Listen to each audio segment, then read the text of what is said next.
We live in an increasingly competitive and dangerous world.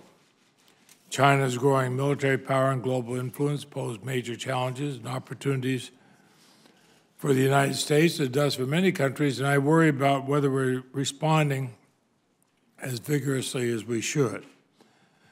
When you testified before the subcommittee a year ago, and it seems like 100 years ago, the Arab Spring was just starting.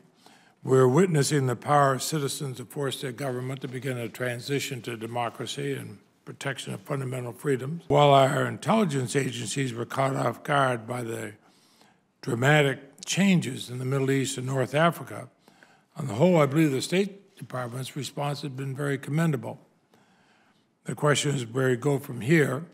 You spent time there. What are your intentions for your proposed Middle East and North Africa Incentive Fund? Senator Graham and I have worked very, very closely together, as we have before. Actually, for years, I've had Senator Graham, Senator Judd Gregg, Senator Mitch McConnell. We've gone back and forth between who's chairman or who's ranking member. In every one of those instances, we've worked together. After all, a great country like ours deserves nothing less.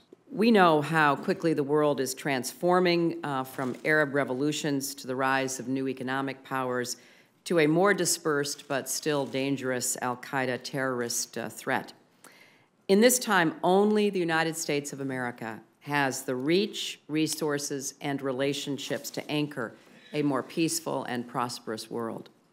The State Department and USAID budget we discussed today is a proven investment in our national and economic security. But it's also something more. It is a down payment on continuing American leadership. Now, like many Americans, in our tough economic times, we've made difficult trade-offs and painful cuts. We have requested 18% less for Europe, Eurasia, and Central Asia, preserving our most essential programs and using the savings for more urgent needs elsewhere. We are scaling back on construction, improving procurement, and taking steps across the board to lower costs. Now, within the Foreign Ops budget, the State Department and USAID are requesting $51.6 billion. That represents an increase of less than the rate of inflation and just over 1% of the federal budget. You mentioned the Arab Spring, as we all have. We saw the uprising in Tunisia, Egypt, Libya, Yemen. You also see violent attempts by regimes that want to cling to power, Syria especially. You propose this new Middle East and North Africa Incentives Fund. Is this substantively different from what we appropriated for this region during the fiscal year 2012, or is it just money consolidated under one heading? I know it's about $700 million, but I'm just curious. It is intended to do several things, Mr. Chairman. We are, of course, grateful for the funding that we have had in the past that allows us to do the work we do.